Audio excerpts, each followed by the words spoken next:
Moin, meine lieben Freunde, und herzlich willkommen zum neuesten Video. Das mal in die Städte unterwegs, aus dem Deutschen, Richtung Schaffhausen. Und ich habe noch mal so... Ist immer witzig, wenn man mit Leuten redet, die einfach absolut null, und das ist auch gar nicht böse gemeint, es ist einfach ein Fakt, absolut null Ahnung von TÜV haben. Es ist immer lustig, mit so Leuten zu reden, weil der eine dann so, ja, ob es Spass macht, TÜV fahren mit einer langen Unterhose, also mit der Unterwäsche. Und ich so, ja.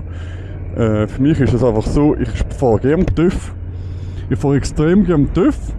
Und wenn ich durch so einen kleinen Zusatz meine TÜV-Saison kann verlängern kann, dann ist es einfach geil. Dann ist es für mich einfach geil, weil irgendwann kannst du es nicht mehr beeinflussen, wenn es dann wirklich zu kalt ist. Und dann hat er gemeint, ja, aber kalt ist doch besser, TÜV fahren, schnell warm mit der ganzen Montur. Dann habe ich aber gesagt, ja, so kalt ist das eine, aber wenn es gefrost hat, oder wenn es Schnee hat, oder wenn es Eis hat, das Problem ist auch einfach, es muss nicht unbedingt Schnee haben oder Eis haben, oder? Es ist auch, wenn es einfach brutal kalt ist. Weißt du, das kann auch sein, dass es nur teilweise Stellen wirklich Eis hat. Versteht ihr, was ich meine? Dass nur teilweise Stellen Eis hat und dann es wird einfach nicht gefährlich. Und solange es jetzt noch so um die 6 bis 10 Grad ist, also mindestens 6 Grad ist, und natürlich umso wärmer, umso besser, kann ich noch gut fahren. Versteht ihr, was ich meine? Das ist so ein bisschen, und darum habe ich lieber Thermo-Unterwäsche an, weil ich fahre mindestens eine halbe Stunde. Und das ist eben auch das Problem, wenn du verspannt TÜV fährst, das ist so etwas, was du auch nie machen solltest.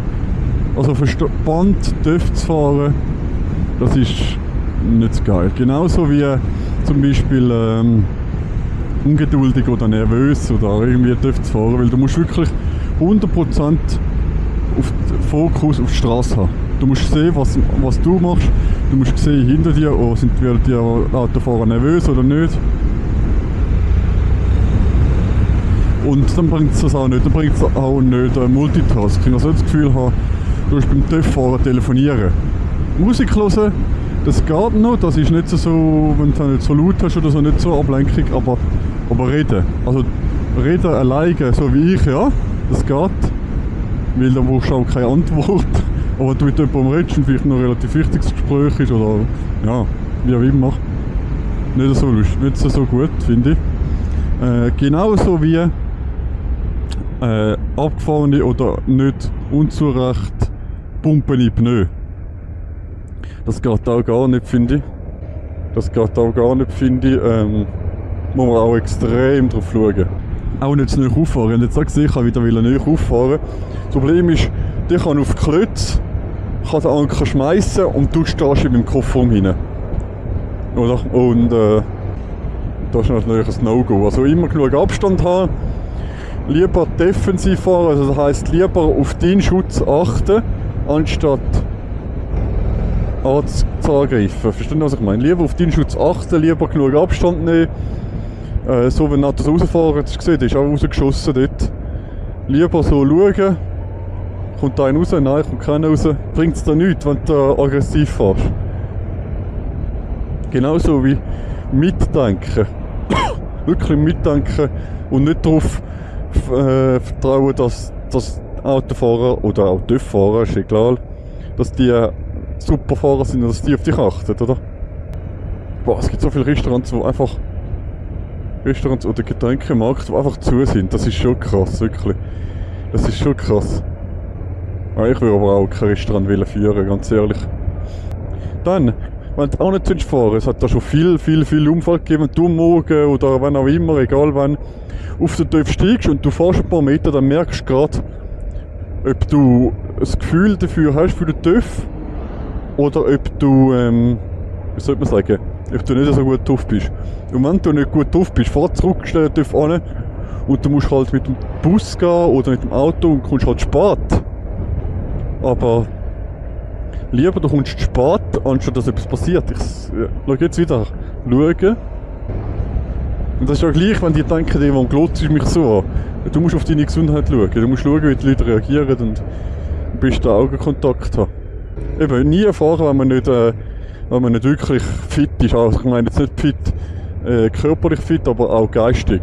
Auch wenn man irgendwie mit den Gedanken irgendwo anders ist und so, absteigen, probierst die Gedanken loszuwerden oder zu sortieren zumindest.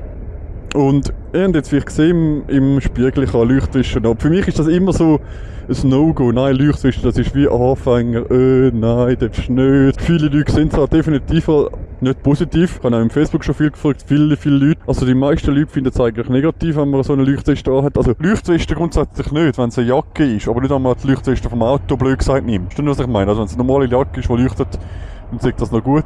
Aber ich mache es jetzt im Fall extra, demonstrativ oder provokant, oder ja, provokant eigentlich, ziehe ich es trotzdem an, weil ich habe gemerkt, viele haben mich überholt, viele Töpffahrer haben mich überholt am Morgen, Autofahrer haben mich überholt mit dieser Jacke, weil sie das Gefühl haben, dass ich wahrscheinlich ein Anfänger bin.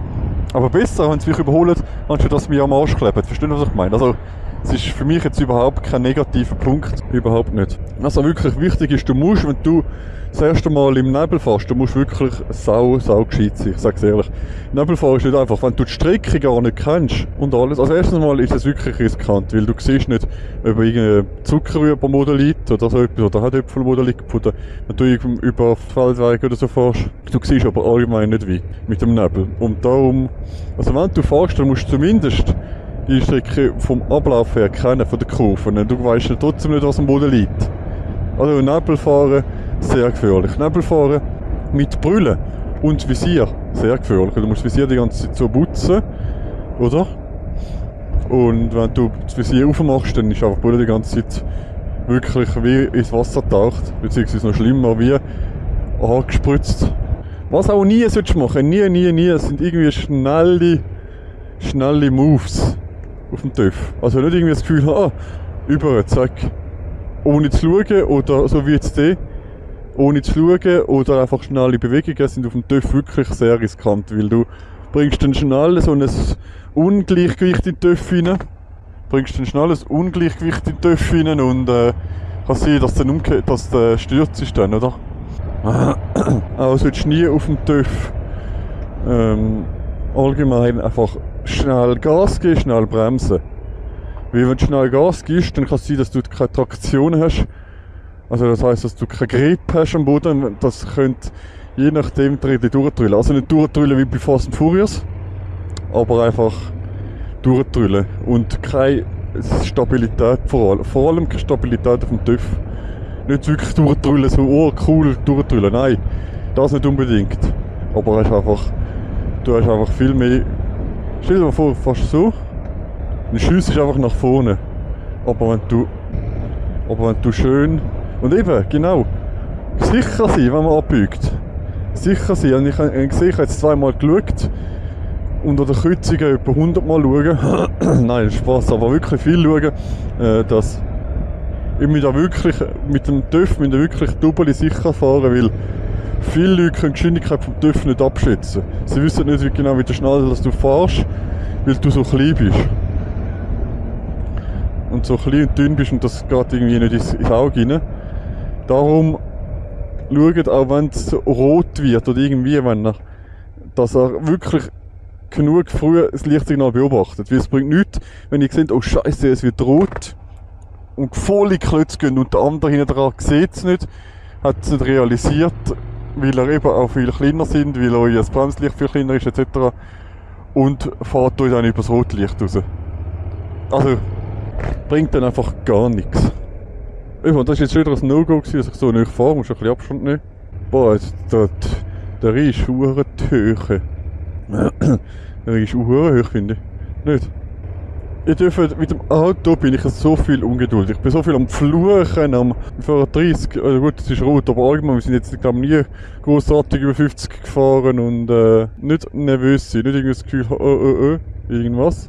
Und dann würde ich sagen, wäre es das gewesen für das heutige Video. Ich hoffe, euch hat das einigermaßen Spass gemacht. Und bis zum nächsten Mal. Euer Obscuro 94. Ciao miteinander.